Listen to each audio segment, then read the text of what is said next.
Selamat datang di Pojok Santai. Sebelum Anda mendengarkan audiobook ini, kami menginformasikan bahwa channel ini adalah review audio dari buku yang ada di Indonesia. Untuk membaca keseluruhan buku ini, kami menyarankan membeli buku aslinya di toko buku kesayangan Anda, baik offline maupun online. Keberadaan channel ini dimaksudkan untuk membantu Anda mendapatkan pengetahuan dari buku-buku kesayangan Anda. Jangan lupa untuk subscribe, like, dan komen. Selamat datang di Pojok Santai, channel khusus yang membahas komik dan novel dengan cara asik. Kita mulai menapaki serial buku ke-30 Wiro Sableng dengan judul Dosa-Dosa Tak Berampun. Siapkan dirimu kisanak, kita akan memasuki dunia pesilatan yang penuh intrik dan tipu daya.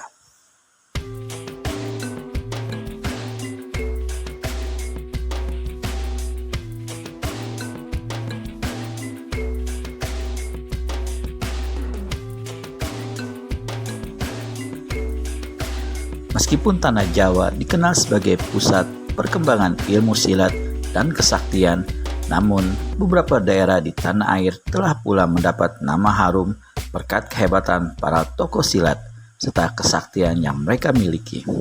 Salah satu di antaranya adalah daratan Aceh di ujung utara Pulau Andalas. Dalam serial Wiro Sableng berjudul Raja Rencong dari Utara, telah dikisahkan munculnya seorang tokoh silat sakti mandraguna bernama Hangkumbara, bergelar Raja Rencong dari Utara.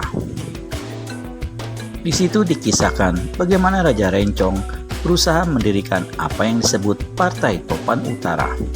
Dia mengundang berbagai tokoh silat yang ada di Pulau Andalas, bahkan dari Pulau Jawa, untuk datang ke Bukit Toba guna mengadakan pertemuan dan membicarakan rencana besar itu. Padahal, di balik semua itu, Raja Rencong mempunyai maksud keji, yakni hendak membunuh semua para tokoh silat yang hadir. Bila mana para tokoh itu berhasil disingkirkan, maka dia akan menjadi raja di Raja Rimba Persilatan. Raja Rencong mulai dengan menghancurkan pesantren Suhudillah. Para pengurus pesantren yakni Kiai Hurajang, Kiai Selawan, dan Kiai Tanjung Laboh mati di tangan Raja Rencong. Padahal, tiga kiai itu merupakan orang-orang berkepandaian tinggi, bahkan telah dianggap sebagai datuk rimba persilatan. Kiai Suhudillah sendiri, pucuk pimpinan pesantren Suhudillah, akhirnya tewas pula di tangan Raja Rencong. Tak ada satu kekuatan pun yang dapat membendung kehebatan ilmu kuku api dan pukulan topan pemutus urat yang dimiliki Raja Rencong. Dan dengan dua ilmu luar biasa itu, dia malang melintang dalam rimba persilatan Pulau Andalas. Setelah pesantren Suhudillah disapu bersih, maka Raja Rencong menggasak satu komplotan manusia-manusia jahat yang dikenal dengan sebutan Gerombolan Setan Merah. Semula, Raja Rencong bermaksud mengambil 5 tokoh setan merah untuk menjadi para pembantunya. Tetapi ketika mereka menolak dan menghina, Raja Rencong membunuh kelimanya, yakni Setan Cambuk, pemimpin gerombolan setan merah, Setan Pedang, Setan Pisau, Setan Darah, dan Setan Rencong. Dalam kehidupannya yang penuh darah dan maut itu, Raja Rencong punya seorang anak gadis bernama Pandan Suri yang memiliki kecantikan luar biasa. Tetapi kekejaman dan keganasannya tidak kalah dari Raja Rencong sendiri. Apa yang terjadi di rimba persilatan Pulau Andalas itu sangat menggelisahkan hati seorang tua berusia hampir 75 tahun. Orang ini dikenal dengan nama Datuk Mata Putih, tokoh silat yang sangat disegani di Pulau Andalas pada masa itu. Kedua matanya berwarna putih, hampir tak terlihat lensa mata yang hitam, tapi dia tidak buta.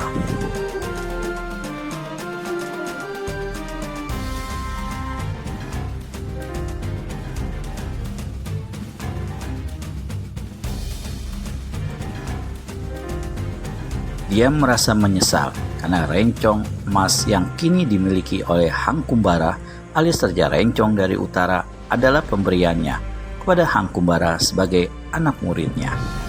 Dan kini dengan rencong emas sakti mandraguna itulah sang murid malang melintang menimbulkan keonaran, menurunkan tangan jahat, melakukan pembunuhan, serta perbuatan keji lainnya di mana-mana. Karena tak dapat berpangku tangan lebih lama, maka Datuk Mata Putih meninggalkan goa pertapaannya mencari sang murid. Dalam pertemuan di Bukit Tobah, Datuk Mata Putih menasihatkan Hang Kumbara agar bertobat dan tidak lagi melakukan kejahatan, karena itu tidak sesuai dengan perilaku seorang tokoh silat. Apalagi mengingat dia adalah muridnya, sedang sang datuk sendiri begitu disegani dan dihormati sesama tokoh persilatan. Dengan dalih bahwa dia hanya membalaskan sakit hati kematian ayahnya yang dibunuh secara kejam semena-mena, Hang Kumbara menganggap dia punya hak melakukan balas dendam. Namun kemudian, dendam terbalaskan itu menjadi dendam berangkai. Para tokoh silat memburunya. Mau tak mau, dia terpaksa mempertahankan diri dan menghancurkan semua orang yang berusaha menuntut balas. Apapun alasan yang dikemukakan Hang Kumbara, semua itu tak dapat diterima oleh Datuk Mata Putih dan mengharap agar murid yang tersesat kembali ke jalan yang benar. Namun Hang Kumbara menjawab, "Salahkah murid? Sesatkah murid kalau murid membunuh belasan manusia yang bertanggung jawab atas kematian ayah, bahkan ibu, adik-adik, calon istriku, dan seluruh anggota keluarganya?" Datuk Mata Putih menyauti, "Orang-orang yang bertanggung jawab atas semua itu jumlahnya hanya 1/10 saja dari jumlah manusia yang telah kau bunuh secara keji. Apa pertanggungjawabanmu atau alasanmu atas yang 9/10 lainnya yang kau bunuh tanpa pangkal sebab atau kesalahan atau dosa apapun juga?" Karena putus asa melihat kekerasan kepala muridnya itu, maka Datuk Mata Putih memerintahkan Raja Rencong untuk mengembalikan rencong emas yang dulu diserahkannya dan ikut bersamanya ke pertapaan. Tentu saja Raja Rencong menolak perintah tersebut. Maka perkelahian antara guru dan murid pun tak dapat dihindarkan lagi. Ternyata Datuk Mata Putih tidak dapat menghadapi kehebatan sang murid. Guru yang malang ini akhirnya tewas oleh tusukan rencong emas, senjata sakti yang diciptakannya sendiri yang kemudian diberikannya pada Hang Kumbara. Kematian Datuk Mata Putih menggemparkan dunia persilatan, terutama di belahan utara Pulau Andalas. Suatu hari, berkumpullah 4 tokoh silat terkenal di puncak Gunung Sinabung. Mereka adalah Panglima Sampono selaku tuan rumah. Dia dikenal sebagai tokoh silat yang pernah membaktikan diri pada Sultan Delhi hingga akhirnya walaupun dia tidak bertugas lagi di Kesultanan, gelar Panglima tetap melekat pada dirinya. Orang kedua ialah Datuk Nan Sabatang, lalu Lembu Ampel, dan yang terakhir Seberang Lor. Lembu Ampel adalah tokoh silat berasal dari Pulau Jawa, tapi selama beberapa tahun terakhir telah menetap di Pulau Andalas. Keempat orang ini bertemu untuk membicarakan masalah besar yang tengah dihadapi dunia persilatan saat itu, yakni merajalelanya Raja Rencong dengan segala keganasannya. Seberang Lor sendiri adalah seorang tokoh silat dari daratan Malaka yang menyeberang ke Andalas untuk membalas dendam ke Sumat. Menurut keterangannya, Raja Rencong telah gentayangan ke Malaka, membunuh tokoh-tokoh persilatan di sana yang tidak mau tunduk dan bergabung padanya. Bahkan ketika kembali ke Andalas, Raja Rencong telah pula menculik 2 orang gadis. Keempat orang itu menyadari bahwa Raja Rencong memiliki kepandaian tinggi luar biasa, sekalipun mereka berempat belum tentu dapat mengalahkannya. Karenanya harus dicari akal yang sebaik-baiknya. Atas saran Panglima Sampono, diputuskan untuk menculik Pandan Suri, yakni anak Raja Rencong. Bila anak gadisnya dikuasain, maka sang ayah besar kemungkinan bisa ditundukkan. Di sebuah kaki bukit, 4 tokoh silat tadi menghadang Pandan Suri. Terjadi perkelahian hebat. Meskipun memiliki kepandaian sangat tinggi, yang didapatnya dari Raja Rencong, namun akhirnya Pandan Suri terdesak. Tetapi sewaktu si gadis siap untuk diringkus, muncullah pendekar 212 Wiro Sableng memberikan pertolongan. Murid Eyang Sinto Gendeng ini sama sekali tidak mengetahui siapa adanya Pandan Suri dan apa urusan 4 orang itu mengkroyok sang darah. Dia memberikan pertolongan hanya karena tidak suka melihat ketidakadilan. 4 lelaki berkepandaian tinggi mengkroyok seorang gadis berkerudung. Kalau tidak ditolong, niscaya si gadis akan celaka. Begitu dirinya terhindar dari tangkapan lawan, Pandan Suri segera melarikan diri setelah terlebih dulu mengancam akan memberitahukan kejadian pengkroyokan itu pada Raja Rencong. Setelah Pandan Suri meninggalkan kaki bukit, maka kemarahan kini tertumpah pada pendekar 212 Wiro Sableng. Perkelahian pecah kembali. Kini Wiro yang menjadi sasaran keroyokan. Pendekar ini mempertahankan diri dengan mengandalkan rencong perak milik Pandan Suri yang terlepas mental dan berhasil disambernya sewaktu gadis itu berkelahi menghadapi Panglima Sampono dan 3 tokoh lainnya itu. Dalam perkelahian yang berlangsung cukup lama itu, akhirnya Wiro berhasil menotok keempat lawannya.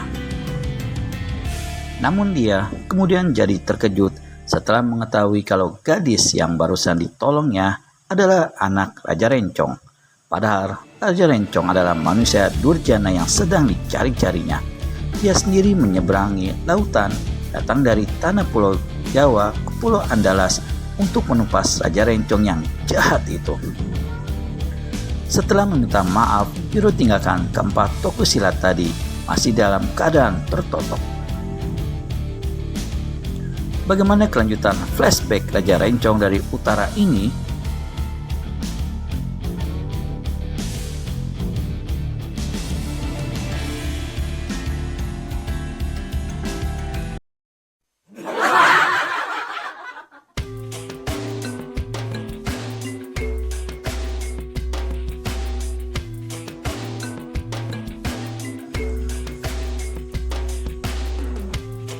Dalam perkelahian yang berlangsung cukup lama itu, akhirnya Wiro berhasil menotok keempat lawannya. Namun dia kemudian jadi terkejut setelah mengetahui kalau gadis yang barusan ditolongnya adalah anak Raja Rencong. Padahal Raja Rencong adalah manusia durjana yang sedang dicari-carinya. Dia sengaja menyeberangi lautan, datang dari tanah Jawa ke Pulau Andalas untuk menumpas Raja Rencong yang jahat itu. Setelah meminta maaf, Wiro tinggalkan keempat tokoh silat tadi masih dalam keadaan tertotok. Perbuatan-perbuatan biadab Raja Rencong yang menggegerkan dunia persilatan akhirnya sampai pula ke telinga Sultan Delhi. Maka dikirimkannya Dipawansa, seorang perwira tinggi untuk menangkap Raja Rencong hidup atau mati. Namun ternyata sang perwira bukan saja tidak berhasil menemukan Raja Rencong dari utara, malah dia akhirnya menemui ajal di tangan Pandan Suri, tewas dihantam pukulan ilmu kuku api yang ganas. Di tempat yang sama, terbunyi perwira tinggi Kesultanan Delhi itu, pendekar 212 Wiro Sableng bertemu pula dengan Pandan Suri. Melihat keganasan yang dilakukan sang dara, tentu saja Wiro merasa tidak senang. Apalagi sikap Pandan Suri setelah dulu ditolongnya dari keroyokan Panglima Sampono sama sekali tidak menunjukkan itikat baik atau mengucapkan terima kasih. Maka tak dapat lagi dihalangi terjadinya perkelahian antara kedua orang ini. Setelah terdesak hebat, akhirnya Pandan Suri melarikan diri.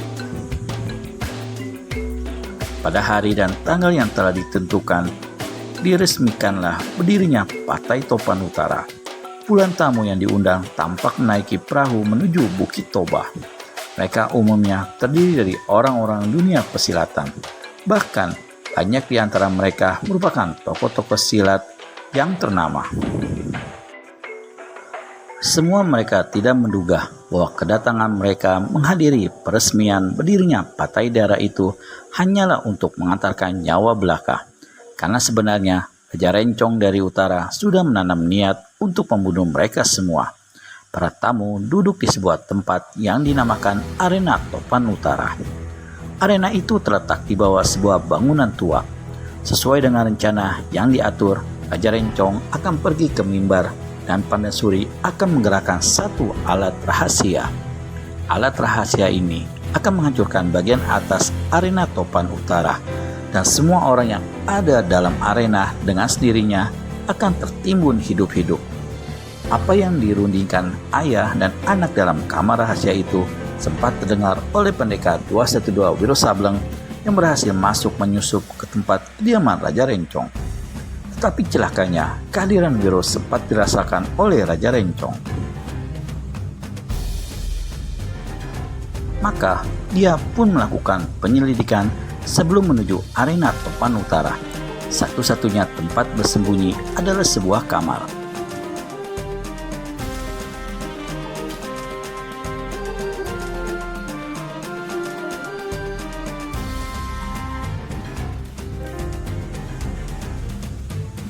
Wiro segera masuk ke dalam kamar ini. Dinding, lantai, dan langit-langit kamar terbuat dari batu kasar, dan seluruh ruangan penuh berselimut debu. Di tengah ruangan duduk seorang lelaki tua bermuka biru dan berpipi sangat cekung. Tubuhnya yang kurus tertutup sehelai jubah biru yang luar biasa besarnya, hingga bagian bawah jubah ini menutupi hampir separuh lantai ruangan batu. Kedua tangan orang tua ini buntung sebatas siku dan salah satu telinganya sumplung. Di lehernya terikat sehelai rantai baja yang ujungnya dipantek dan ditanam pada dinding batu di belakangnya. Dua matanya tertutup. Sikapnya tak ubah seperti seseorang yang sedang bersemedi. Orang tua, kau siapa?" bisik Wiro. Dia khawatir kalau Raja Rencong muncul dengan tiba-tiba. Orang tua yang dibisiki membuka kedua matanya. Astaga, Wiro merasakan tengkuknya dingin. Kedua mata itu hanya merupakan sepasang rongga yang dalam dan mengerikan. "Anak tolol, lekas sembunyi dalam jubah di belakang punggungku," berkata orang tua. Wiro sadar kalau dirinya terancam bahaya, yakni jika Raja Rencong menemukannya di ruangan batu itu. Maka tanpa pikir panjang, dia segera melakukan apa yang dikatakan orang tua itu. Menyusup masuk ke dalam jubah biru yang sangat besar. Meskipun orang nyata menolongnya, namun Wiro masih belum dapat memastikan apakah orang tua itu musuh atau kawan. Karenanya, diam-diam dia mengerahkan aji pukulan sinar matahari di tangan kiri, sedang tangan kanan menggenggam hulu kapak maut naga geni 212. "Anak, aku bukan musuhmu. Mengapa mesti meraba senjata segala?" Tiba-tiba orang tua bermata buta itu mengkiangkan pertanyaan ke telinga Wiro. Suara mengiang itu luar biasa sekali.